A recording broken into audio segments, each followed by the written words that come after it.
You are now listening to Marie Messages Podcast, a podcast where we break down the realities of self care, coming with nothing but honesty and transparency. Now, your host, J. Marie. Hey, y'all, it's your girl, J. Marie, and welcome back to another episode of Marie Messages Podcast.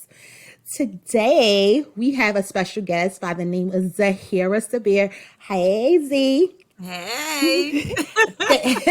Thank you so much for coming on. Today, we are going to be discussing a topic that I call representation matters.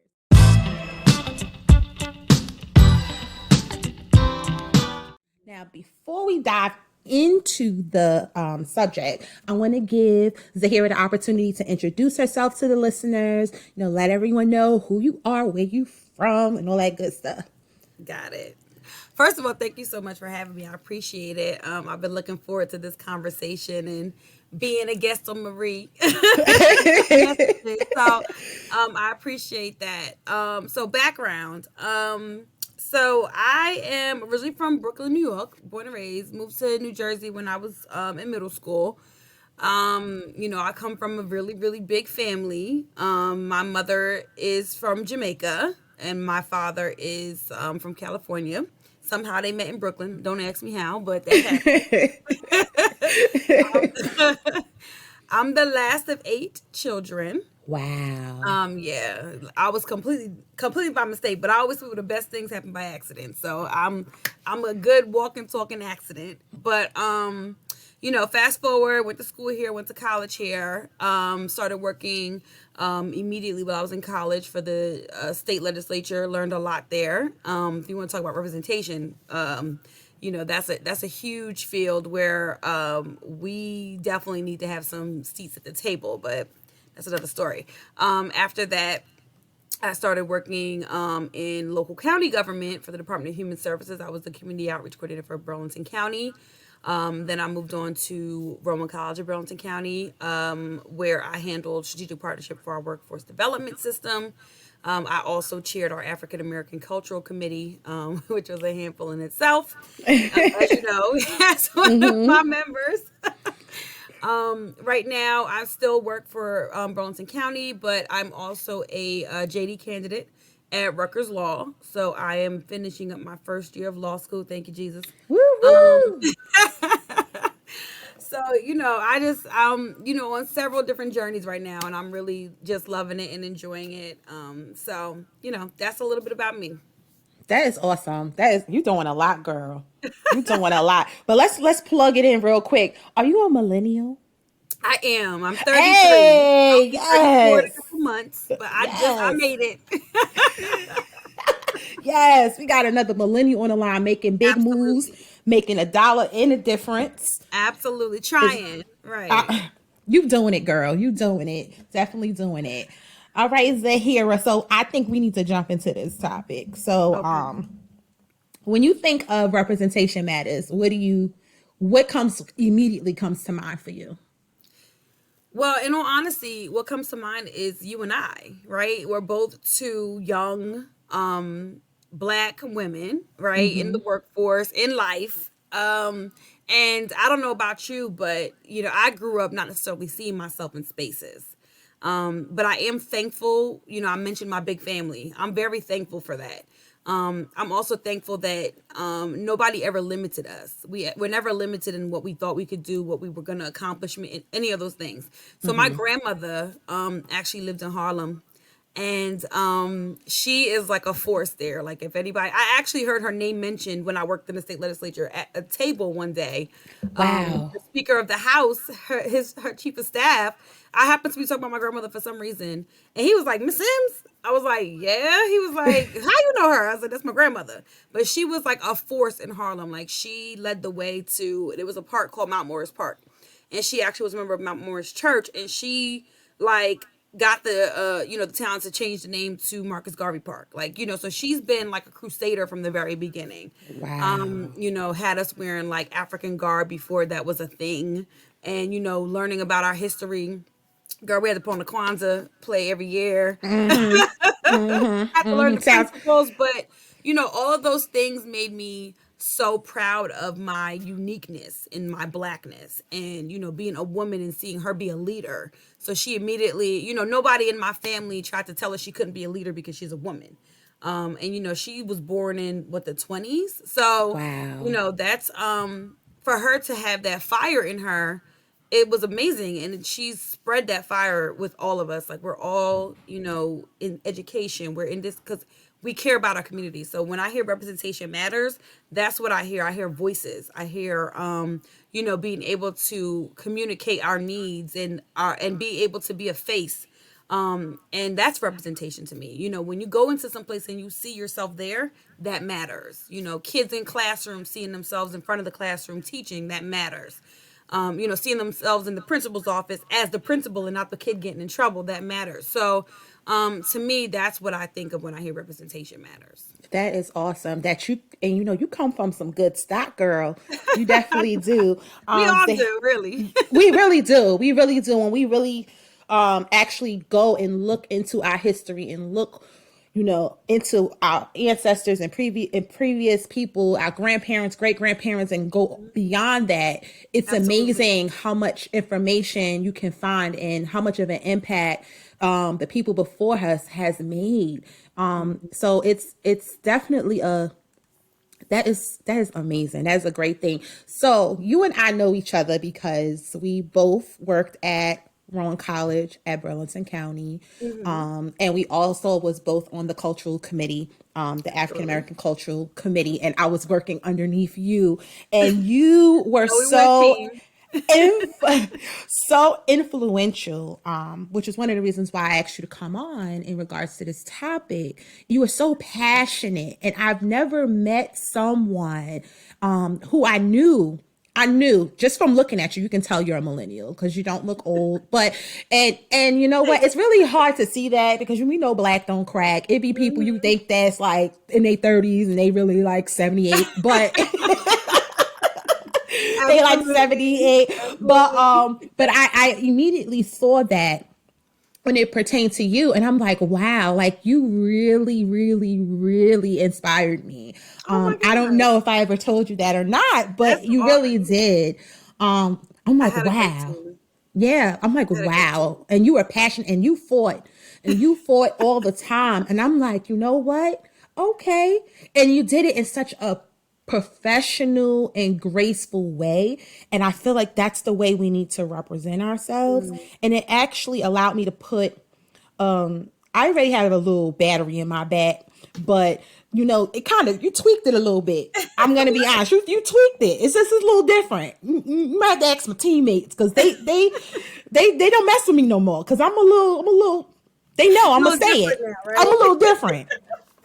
Come out with my I'm big words and all. Like, I'm a firm believer in all of that. First of all, thank you so much. That's extremely humbling. But iron sharpened iron. That's what they say, right? So it's like you feed off energies. I had an amazing team, and having a village is super important. So for me yes. to go to bat for you guys and stuff like that, it was because it was, first of all, it was near and dear to my heart. Like, this means something to me. And if someone puts a responsibility in my hand, like, I take it seriously because to me it's life and death. Because it just happened to be that I was kind of like passing over the leadership position when we're having all of this craziness happening in our community.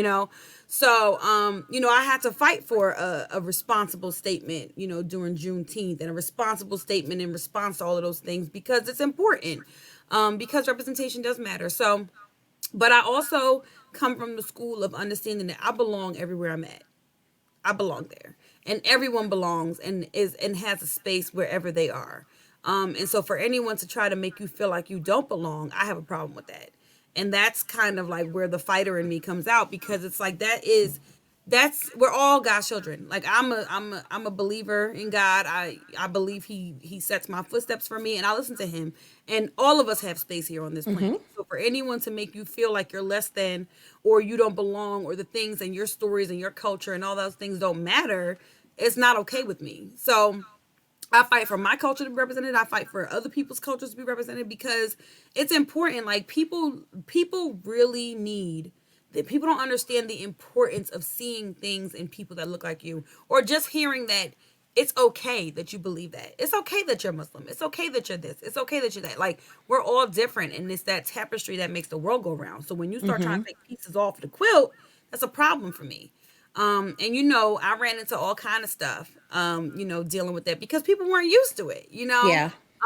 They were kind of used to a little bit more of like a cookie cutter type of thing during Black History Month, and and we came in and we charged it. We charged them with being present, and a lot of people were receptive to it, but everybody doesn't like change. Absolutely. So you have to be prepared for those people too. And when you go into any space with the understanding that you belong there, you are going to act differently. And I also happen to be, I don't really have any strings that's holding me down. I don't have children. I don't have people dependent on me. So if you want to fire me for standing up for myself, then I just got fired, because I'm never going to not stand up for myself. I'm never going to not stand up for what's right, because if I start compromising those little parts of me, it's going to chip away, and eventually I'm not going to be able to recognize myself. And I got to look at myself in the mirror at the end of the day. I have to, know that I'm responsible for not just me. And that's where everybody has to know, like, it's not just about you. Like, it's about people watching you. You don't even know they're watching you. It's about, kids that may come into the spaces where we worked and have it easier because we kind of, set the tone, and we didn't paved the way.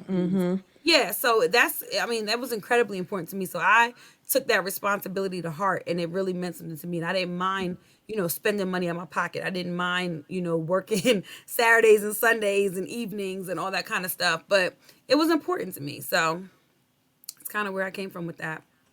Well, that is definitely, that is awesome. And it is extremely important. Well, I had a question and it slipped my mind because while you were talking, I was about to ask you something and I completely just forgot. I just lost my thought.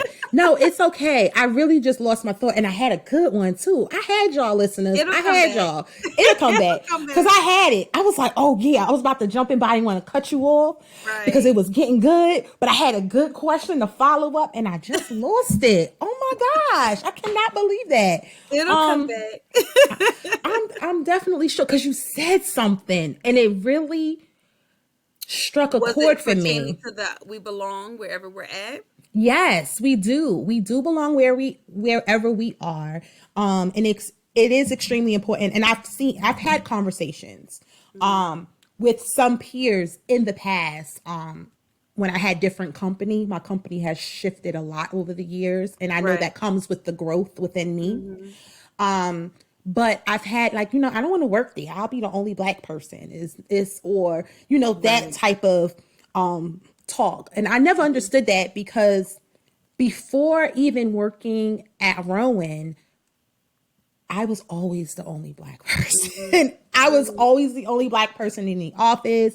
And I used to feel like the token Black person. How we used to watch TV and it was the token, like Saved by the Bell. We knew Lisa was the token. That's how it was for me in my career up until I got to Rowan. So when I came to Rowan, although not in my office setting, like I'm reporting to a Black man, so it's like, and then I started walking to camp. I'm like, oh wow. Like I knew this was possible, but I'm like, oh, I'm not the only one. Like, oh wow, that's amazing. You know what I'm saying? And then to see like you and as well as others in these higher level positions as well. I'm like, yes. And then to see let me tell you again, you stood out to me because before we even had a conversation, the way I remembered you was you always had a different hairdo, and that's me. So I saw that and I'm like, wait a minute now. You was dressing like you were not old. Like, you can tell a person age by the way they dress. Supposed to, but, and I knew that from you. And I'm like, wait a minute, you came in here and then you was doing a whole presentation in my orientation. You walked in with the gray hair. And I'm like, oh, this is exciting, this is exciting, so, it's extremely important for us to go after whatever it is that we want to do and not be afraid because of our of the fear of being discriminated in any way. And I think that is extremely important. And I also think that's a part of self-care and self-love, because it's being true to yourself, and going after what you want and not allowing that to limit you. You're absolutely right. And also standing up for yourself, because another thing is, we talked about this on another episode about how, especially millennials, how we have this stereotype of being entitled. And so to come into a business setting already, they think you're entitled because you're a millennial. And then on top of that, you're Black. So now we're automatically assume we're lazy. Right. There's certain things that are assumptions made about us. Assumptions, absolutely. Or the way we, especially if unless you be a Black woman, now you're not only lazy, but you got an attitude problem, and now they're afraid to talk to you about certain things, and you're loud, and it's just ridiculous. All the things that you go to, and then you come in and be yourself. I think you should just be yourself. I know for me, I'm be myself. I'm extremely professional. But then I'm still me. I'm still a goofball. I'm still social, and I'm okay with that, and I'm happy with that. If I don't want to go, I don't go. If if you start telling me your business, I'll listen for a little while, and after a while, you're gonna feel that I don't care anymore. Like, so it's absolutely. I'm just gonna be true to who I am, but I know I wasn't like that in the past. Right. I went in and put on the different voice, and hello, you've reached A. Marie. I was Amy, and all of that. But now it's like, I know how to speak well. I know how to communicate effectively, and I don't have to change who I am and where I come from or be ashamed of that either. Absolutely. Hey, you. Yeah, you listening to Marie Messages podcast. Don't forget to click the link and check out the merch store. We got nothing but the best merch out there. Get your hoodies, get your mugs, get your t-shirts, get your sweatshirts. Make sure you check us out. Now back to the show. Here's the thing. We've been so indoctrinated into thinking that our natural selves is not professional. Our natural hair, our natural this, the natural way that we walk, our bodies are shaped differently, right? So if I put on a suit and then someone else puts on a suit, we could have the same suit on. It looks completely different, right? Mm-hmm. So everything about us, I love big hoops. My hoops can't get big enough. But, there's certain things that we've been taught that culturally are just unprofessional for us. Even my braids, some people might think of, oh, those are unprofessional for work, and there's a part of me that thinks about that every now and then. But, like you said something earlier about, kind of being the only Black person in a space. And, I worked in politics, so that's definitely we're maybe a small percentage of the people who are there. So I've been in a lot of rooms where I'm the only Black person, but I've always maintained that I don't want to be the last Black person. Yes. So it's I'm going to represent this in a way that is, you can't say nothing about my people. My stuff's going to be on time. It's going to be orderly. It's going to be complete. And one, because that's who I want to be for myself, because I want to produce good work. But two, because, you're not going to use me as an excuse why you didn't hire the next person. Yes. You're not going to use me as an excuse of why you don't want to have more diversity in here, because there's no excuse for it, except for the fact that maybe you're racist. Because if you have someone producing good work and doing the good thing, then why is it that now that more people who come through the door who look like that person, you don't want to give a chance to? So that's personal. So those kind of spaces, that's always my mentality. I'm not going to be the last person. I might be the first, I might be the only, but I ain't going to be the last. So, you're going to let some more people up in here to look like me, because I'm going to do such a great job. You have no reason not to. And in those spaces, it's just funny how we, they call that with the code switching, right? Oh, look at you with your matching glass to your shirt. Cyborg. You got to coordinate. Ain't that what Pop said? Pop said you got to coordinate. You got to coordinate. Right. Mushroom time, mushroom side.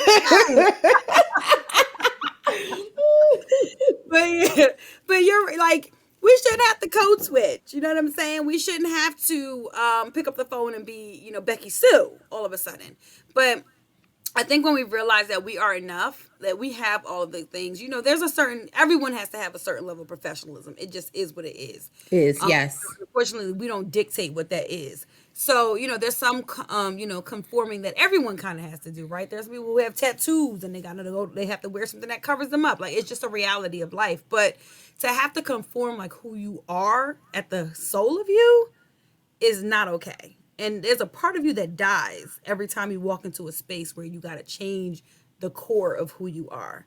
Like, you can't act like you like rap music. You can't act like you like eating certain kinds of food. You can't act like you're a different kind of person outside of this. You have to be a complete, like, 180 of a different person. That's not okay. So if you're in those spaces, you got to ask yourself, what is the culture there that you feel that you can't even be a moniker of yourself, like even an iota. Like, you have to completely conform to the establishment that you're in. Like, what is it about that culture there?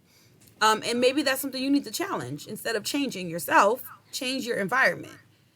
Challenge the people around you. Make people feel uncomfortable, because people are too comfortable. People say things, and then, it depends on your response. Like, my response to certain things is no longer like upset. I always ask people, what did you mean by that? Put them on the spot. Yeah, what did you mean by that? Because when they start with the backpedal, why are you getting upset? Or why do you feel offended? I'm just asking you to clarify. What did you mean by that? When you said, X, Y, and Z, what did you mean by that? Calm tone, just, explain yourself. So, you got to start making people feel uncomfortable in their disgusting behavior, because that's just what it is. It's disgusting. And I enjoy it, actually. I enjoy having those moments, because I feel like that's the only way that you shake up and get real change. Because if you start letting people be status quo, I'm going to be realistic. When I work in a place and I see people who are like tap dancing around and, yes, ma'am, no, sir. Like, there's certain people you do that to. Like, I got elders that work with me and I've been raised, so I'll do that. But, just a little like stuff. And then when you see them allowing themselves to get disrespected or, talked down to or whatever, and then there's no boundary placed, like, it makes my soul cry. Like, why don't you want to set a boundary for people? Like, we all need jobs. We all need to, maintain a living. And I'm not telling people to go out there and cuss their boss out, but it's okay to set a boundary respectfully. Respectfully. It is a way to do it respectfully. And on another episode, we had spoke about how millennials we're changing that, because baby boomers, they like to keep it safe. Yeah. They keep it safe. They keep it safe. They keep it loyal. They don't want no mess. Right. Then we come up in there. Just want to get to retirement. Yeah. Then we come up in there like, no, I'm not doing that. I'm not completing this because I don't feel comfortable doing that. Right. And there's a way to do it, and not everyone knows how to do it. But it's extremely important. I think we have a huge responsibility, especially as African Americans and as millennials, to, break those stereotypes of we are entitled, we want everything handed to us, and really be clear in what we're willing to tolerate. And I know we run sometimes. We quick to go get another job. We quick to go. Right. We quick to break up. We quick to divorce. Right. We quick to move on. And in certain instances, that's absolutely necessary. But then we also have to have the guts to actually be like, stick it out. Yeah, stick it out, set a boundary, communicate effectively. If it's in the workplace, communicate professionally, to let people know that you're not tolerating it. Like, no, I understand I may be younger than you. I understand I may be different in all areas, but understand you hired me to do a job. I am doing that job, and I need to be treated just like everyone else. So that's extremely important. Quiet as it's kept, people like boundaries. People like when you set their boundaries for them. Because we grow up getting boundaries set, right? We get put on punishment. This is how most people are, raised from the very beginning. So you're used to like someone having to tell you where a boundary is, or else our natural inclination, everyone has it. It's to run all over somebody, or Yeah. it's to push it. It's to push it to see how far we can Push go. the envelope. So Mm-hmm. we do it in relationships. We do it everywhere. So if you are with someone, and I know this for myself, if I'm with somebody and I can just say whatever I want to you, I immediately am not respecting you, because why? Why do you want, not that I would, like, it's not my natural thing, but it's like everybody needs to have some boundaries. You need to have some, it goes along with your value system. Like, what do you believe in if you don't have any boundaries? Like, where do you lie? You can't be on the fence with everything. You can't be in gray area for everything. Sometimes things are black and white, and that's it. So it's like, if you let people talk to you however you want. Let people, invade your spaces of when you're not working. Like, that's a big thing for me now. I don't even check my emails and stuff on the weekends because I'm not doing it. I'm not responding to you.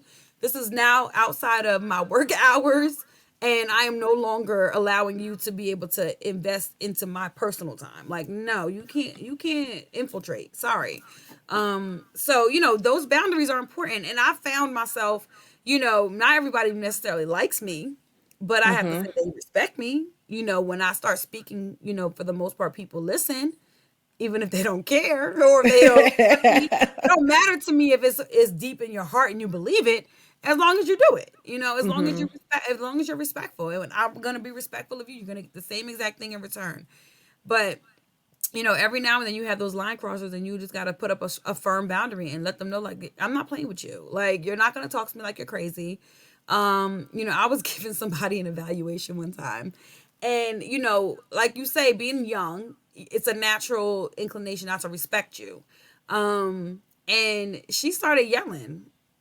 I was like, oh no, this conversation's over. Like, no, you're raising your voice. Like, what are you doing? Mm-hmm. We're not doing that. I said, can you lower your voice? I asked her once, and she kept, like, I mean, she was so mad the vein was like popping out her neck, and I was just looking at her Ooh. like this. And I was like, look, this is your evaluation. If you're not going to sign it, that's great. Let's go ahead and make a appointment with our vice president, and we can take this up on the chain. I said, because this is not going to be the dialogue that we're going to have. And I got up, got my stuff, and I walked out. Like, we're not doing this. And Mm-hmm. then she's like, I didn't really mean that. No, no, no. This conversation's over now. Let's take it up the chain, because now you've been disrespectful. So, I never have a problem with her after that, because it's like, I don't care if I'm 20 years younger than you, 40 years younger than you, or 30 years older than you. Like, everyone deserves a certain amount of respect. And if you can't do that, then I don't know what to tell you. Like, so don't do it with me, though.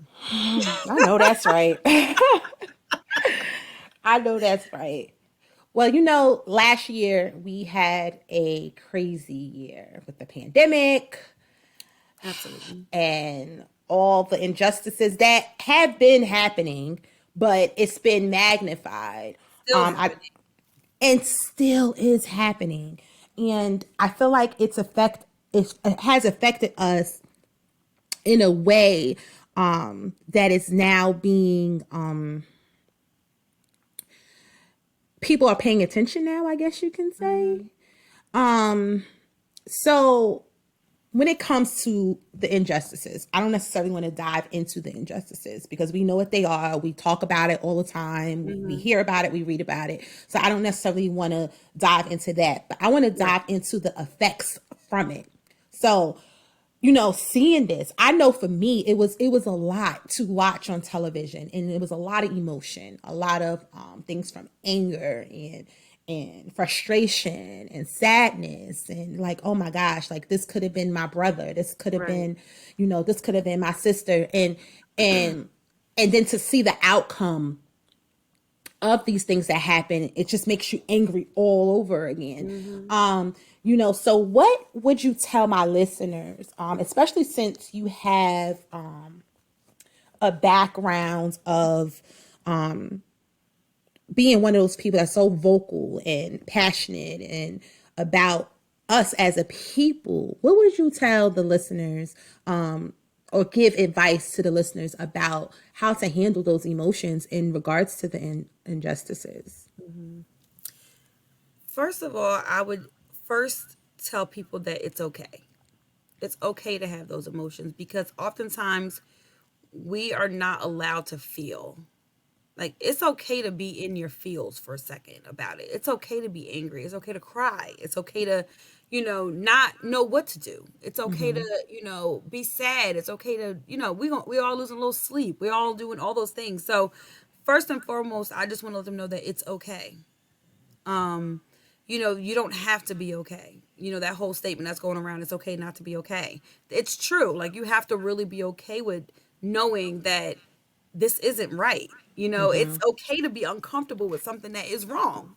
That's the natural feeling. That's your conscience. That's your spirit talking to you. So that's fine. But then, the next step of that is you can't live in that space, because if we all live in a space of not being okay, then we're going to be a culture of illness and sickness, and because that manifests itself in different ways. So you have to find your outlets. You have to find your, if you want to get mental health services, if you want to journal, if you want to exercise, if you want to, whatever it is that helps you get to a place of peace, that's what you need to, you need to find those spaces, and you need to kind of lean on those things. The next thing is, we have to get up every day, and we have to still go to work, and we have to still go to school. And it seems like, people are very empowered these days to say and do whatever it is that they want to do. Those microaggressions are happening more and more often. And that's where the zero tolerance comes from, because we actually have at least popular culture on our side right now, right? Nobody wants to look like they're racist. God Yes. forbid, Yeah. there's an instance in our organization, because we're not racist. So you can leverage that. That's something that's that's very leverageable right now. Like, use that in your favor. If there's spaces in your own organizations or your school systems and things like that, people are not being respectful, shout them out. Like, it's time to, like, weed those people out of organizations. It's time to weed those people out of spaces. It's time to shine the light on them and stop letting them feel comfortable in their darkness.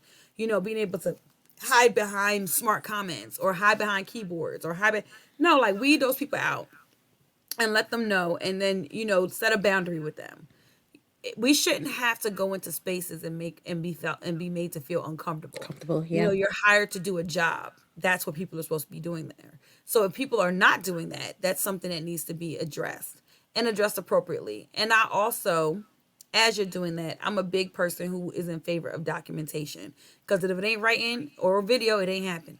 So, the he said, she said, your word against mine. And when stuff happens, I keep a journal. Okay, on this date, and we got this whole mentality in our community about no snitching. No snitch. Talk all about it. On July 2nd, you said this at 11:53, and this is what happened. And then I did this, and I reported it to this supervisor, and this.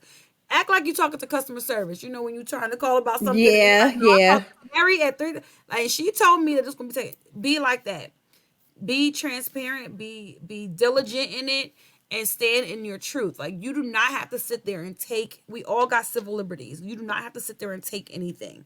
So, as things are falling apart around us and, in our communities and cities around the country, the world, this is the first time, I call 2020 the perfect storm. It was the perfect time for those sort of things to be happening, because everyone had to pay attention. There was nothing else going on. Yeah. People weren't going on vacation. They weren't having to run back and forth to work. Everybody slowed down. God literally slowed us down. I think there's nothing that happens by happenstance. Like, this is not by accident. People have I believe that too. So, we got hit with a pandemic, and then immediately, these social justice issues became the light, because those things happened, technically, some of them before. But now we had to all sit down, and all we had to do was, all we had was the news constantly hit us in the face. There was no buffer. There was no, a lot of times people have to fill their schedules with, got to take Timothy here, got to take Susie there, everybody's moving, and everything shut down. And then all of a sudden, people realized, oh snap, like, this happens? This is happening? Like, it was a new thing. Like, it hasn't been happening. Like, it hasn't been happening. It never existed, Uh-huh. So nobody could deny it anymore. Like, you still have people who try to figure out ways, oh, he was a criminal, he was this, he was that. But you cannot deny, watching someone keep their knee on someone's neck for minutes, or at all.